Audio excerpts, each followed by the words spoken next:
Algumas doenças são capazes de provocar outros problemas no organismo. Entre os males com maior dificuldade de tratamento estão os relacionados ao aparelho auditivo. Muitos pacientes sofrem, por exemplo, com os chamados zumbidos nos ouvidos. Esse tipo de situação a gente confere agora no quadro Saúde do Jornal da Manhã.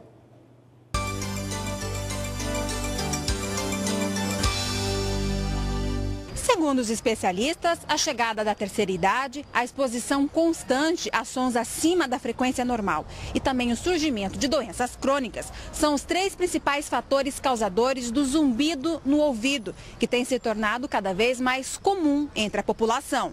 Para discutir o assunto, otorrinos, fonoaudiólogos e pacientes promovem 2 vezes por mês uma reunião, o chamado Grupo de Apoio a Pessoas com Zumbido, no auditório do Hospital Otorrino, em Cuiabá. O zumbido, muitas vezes, ele pode ser uma afecção passageira, um distúrbio metabólico passageiro, uma exposição a um ruído, um estresse, às vezes até um estresse sonoro, né? Uma alteração na pressão arterial, né? Mas que, de uma maneira geral, desaparece com a resolução desse problema. Segundo ele, se o sintoma persistir por mais de 3 meses, é hora de se preocupar e procurar ajuda médica. E esses zumbidos que permanecem são aqueles zumbidos que perturbam o paciente, que alteram a qualidade de vida do paciente. Então, o zumbido acima de 3 meses, que está persistindo. Então, esse zumbido é importante procurar o médico, que muitas vezes esse zumbido está relacionado a doenças. E essas doenças podem ser tanto um distúrbio metabólico, hipertensão arterial, uma exposição a ruído, uso exagerado de celular, fones de ouvido, como uma alteração importante, inclusive, às vezes até um tumor na cabeça. Dona Leonida sente um incômodo há pelo menos 4 anos. Já tentou vários tratamentos e nada resolveu ainda. O problema começou depois que ela passou por uma limpeza no ouvido dentro do consultório médico. Aquele aparelhinho bateu de lado, né, assim. Aí eu senti aquela dorzinha, né, mas não me importei. Aí quando chegou em casa, foi passando o óleo, foi doendo, né, à noite. Aí outro dia amanheceu inchada.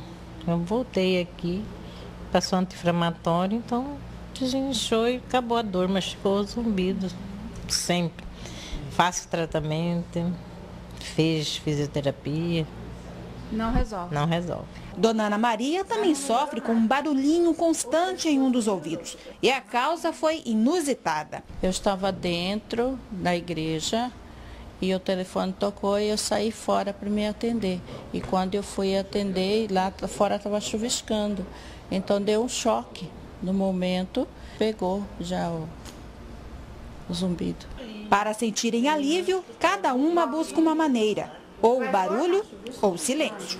Eu gosto um pouco de silêncio, mas para ele parar, ficar calmo, eu tenho que ou dormir ou descansar bastante para que desapareça um pouco. Mas quanto mais excesso que eu fazer, mais exercício, mais acelera e a pressão também sobe. Ao contrário da maioria das pessoas, tem que ter sempre um barulhinho, por menor que seja, perto, né? Por quê? Porque aí acaba, eu não escuto o zumbido. A fonoaudióloga Elite Hirsch explica que o tratamento inicial é medicamentoso, mas se ele não tiver sucesso, parte-se então para a terapia sonora, que inclui inicialmente orientação de pequenos hábitos no dia a dia. São orientações que a gente dá para o paciente e alguns outros recursos que faz com que o paciente se insira num ambiente sonoro. Então, aonde ele estiver dentro de casa, estudando, trabalhando, que tenha um som, uma música relaxante de preferência, ou se não, a televisão ligada, e o paciente vê o que ele pode deixar no ambiente dele. A indicação de dispositivos de sons e aparelhos auditivos é outra alternativa. Existem hoje aparelhos auditivos específicos para quem tem zumbido. Então existe a parte que usa com o som para enriquecimento sonoro e que amplifica o som. Então são aparelhos específicos para pacientes com zumbido. E existem os dispositivos que geram sons. Podem ser tipo um iPod que ele coloca e fica durante o dia em algumas horas e isso alivia bastante também.